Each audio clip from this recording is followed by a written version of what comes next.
Were you in love with her? As a sister. Stevie Nicks became one of rock's most unforgettable icons, but behind the mystical image was a far more complicated story. That maybe I let my own self go a little bit and not, really rely on my own intuitions, which... Her romance with Joe Walsh ended in devastating heartbreak.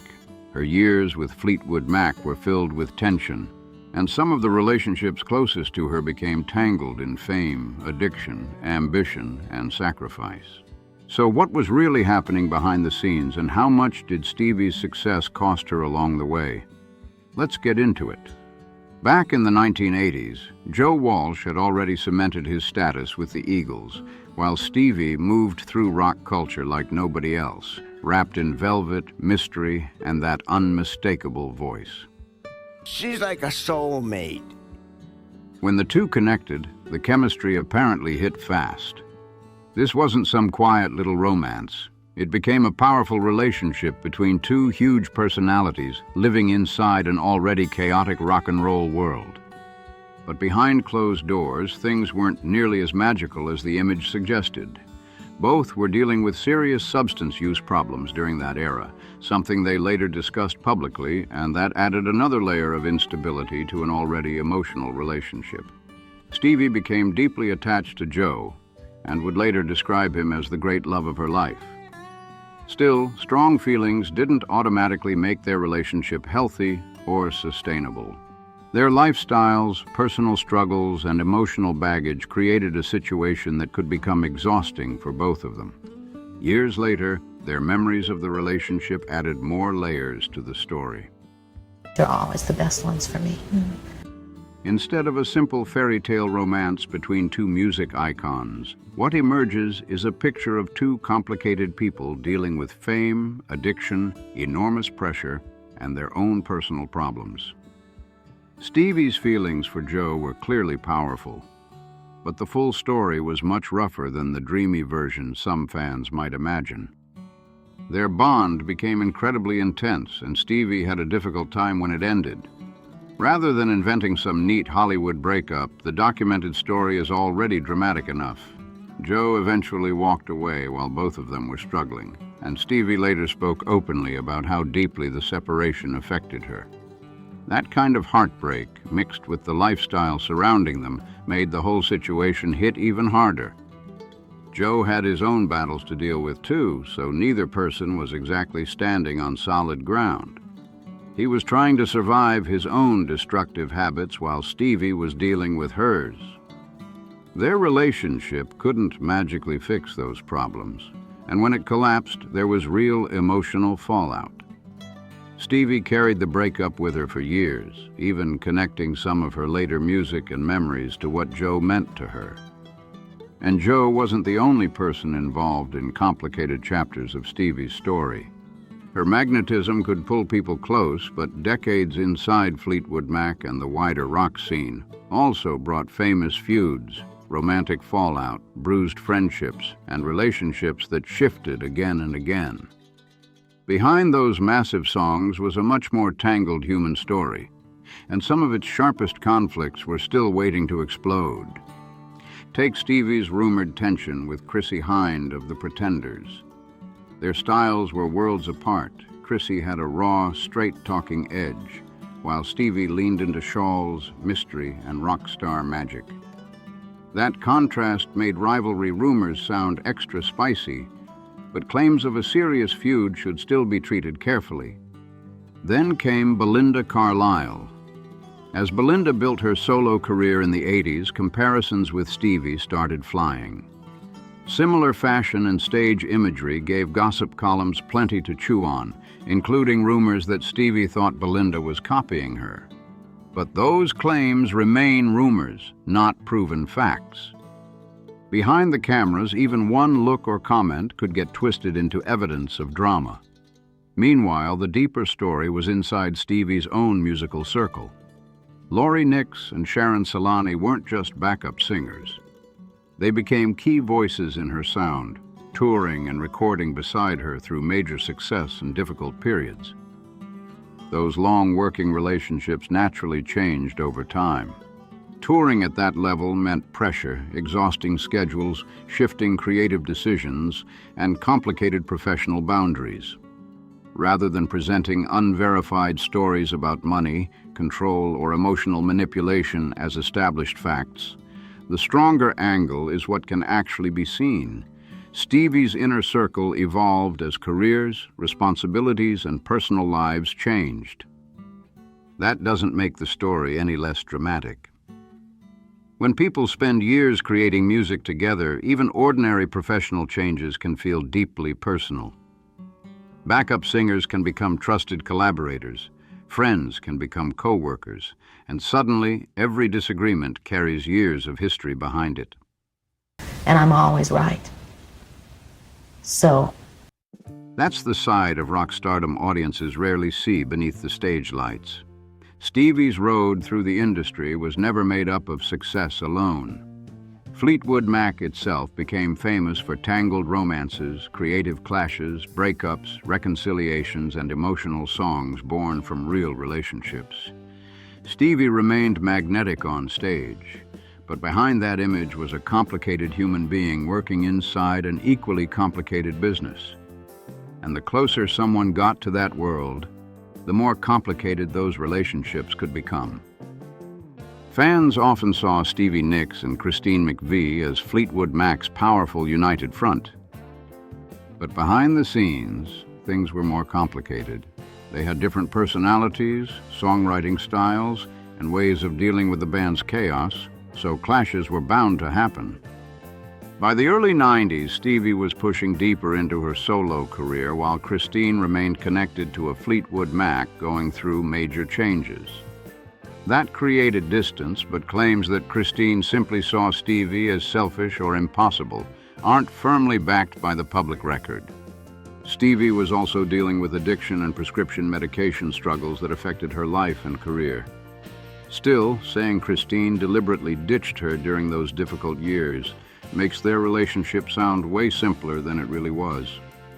The 1995 Time era gets even messier.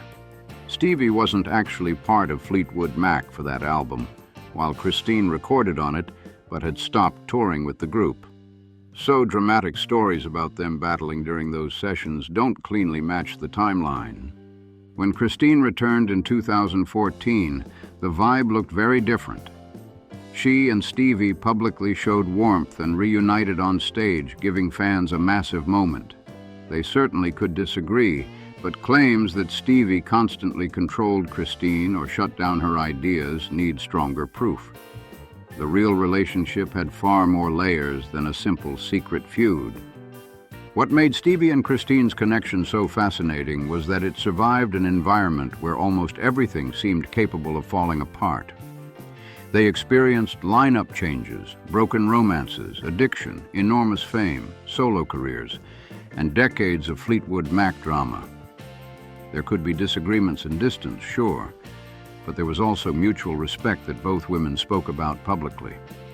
to not believe in myself, I think, was the thing that I did that was the wrong thing.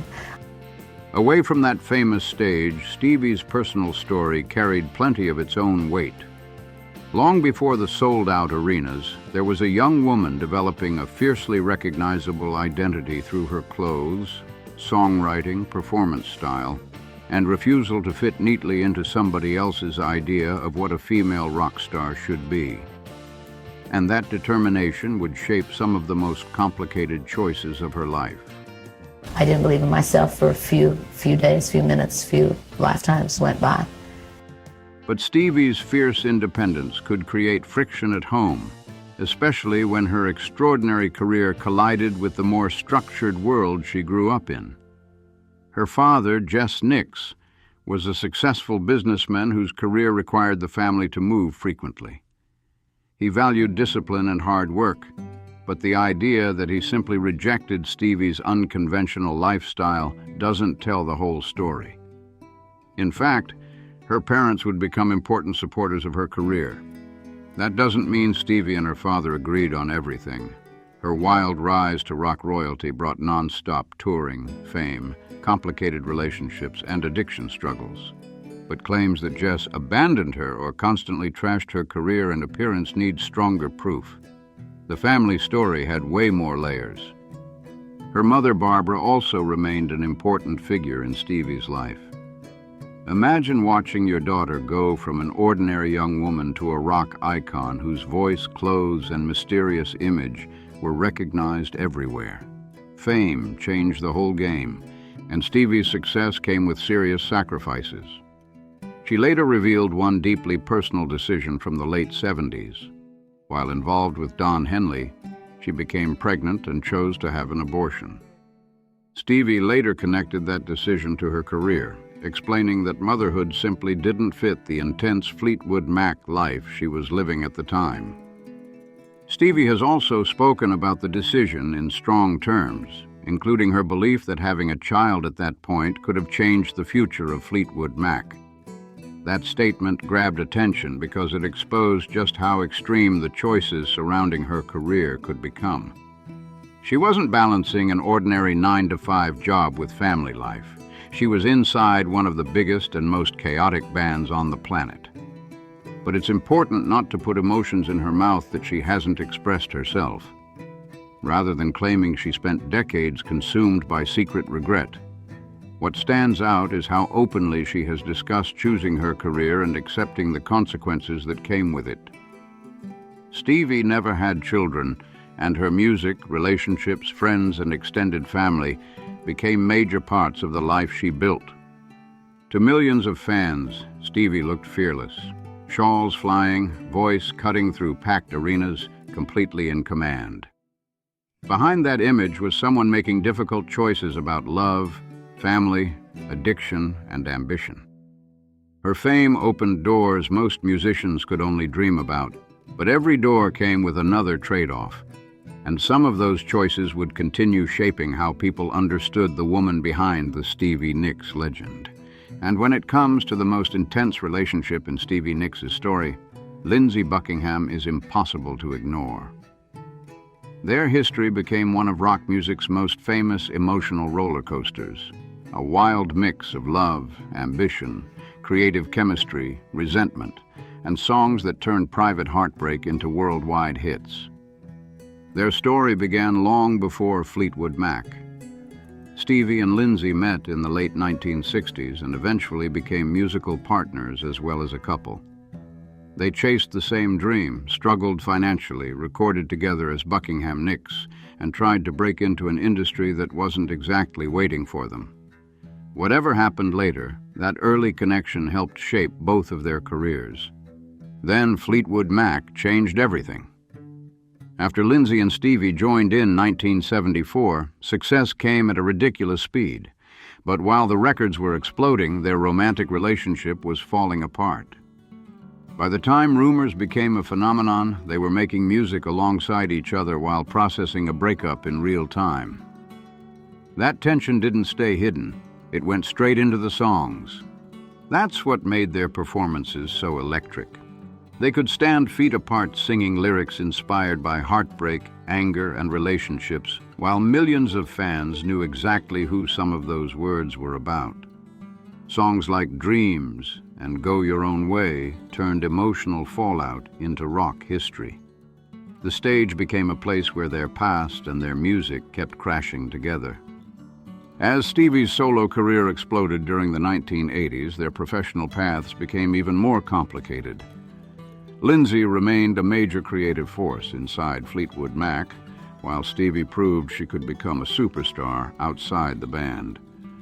Both later described difficult aspects of their working relationship, but claims about jealousy, control, or specific backstage meltdowns should be tied to what they actually said rather than treated as unquestioned fact. With these two, the documented tension is dramatic enough. Then came 2018, and this time, the fallout changed Fleetwood Mac itself. After the band appeared at the Musicare's Person of the Year event, tensions involving Lindsey reached a breaking point. Lindsey later claimed Stevie objected to his behavior that night and effectively forced a choice between them. Stevie disputed the idea that she simply demanded his firing, saying she had removed herself from a situation she considered unhealthy and that the band ultimately made its own decision. Either way, Lindsey was out. Fleetwood Mac continued without him, bringing in Mike Campbell and Neil Finn, while Lindsey took legal action against the band. The lawsuit was later settled, but the public statements made one thing crystal clear. Decades of unresolved tension had finally burst into the open. For fans who had spent years hoping the classic lineup might keep returning, it was a brutal twist. Lindsey said he was shocked by how things unfolded, while Stevie stood by her decision to distance herself from their working relationship. Two people who had started out chasing gigs together decades earlier were now publicly telling very different versions of how their partnership finally broke down. That's what makes Stevie and Lindsey's story so hard to reduce to hero versus villain. They loved each other, hurt each other, challenged each other, and created extraordinary music together. Their accounts don't always match, and neither perspective alone explains every decade of that history. The tension became part of Fleetwood Mac's DNA. And as more interviews and old stories resurface, the polished rock and roll mythology keeps getting more complicated. Stevie's life wasn't only shawls, mystical imagery, and sold-out arenas. It also involved addiction, brutal career choices, broken romances, creative clashes, and relationships that changed under unbelievable pressure. Even Joe Walsh represents another piece of that larger picture. But his story shouldn't be twisted into proof that Stevie was secretly some impossible person behind the curtain. What emerges instead is something more human and just as gripping. A massively successful artist whose relationships could become intensely complicated while fame, addiction, ambition, and heartbreak were all colliding at once. The legend is glamorous, but the real history underneath it is much messier. Stevie Nicks wasn't just part of rock history, she stood right in the middle of it. That unmistakable voice, mysterious style, and larger-than-life presence helped turn her into an icon people still can't stop talking about. But behind the legend was a complicated life filled with huge success, difficult choices, intense relationships, and plenty of controversy. So what do you think? Did Stevie's complicated relationships make her story even more fascinating, or has the drama overshadowed the music? Drop your thoughts in the comments. If you enjoyed the video, hit like, subscribe to the channel, and I'll see you in the next video.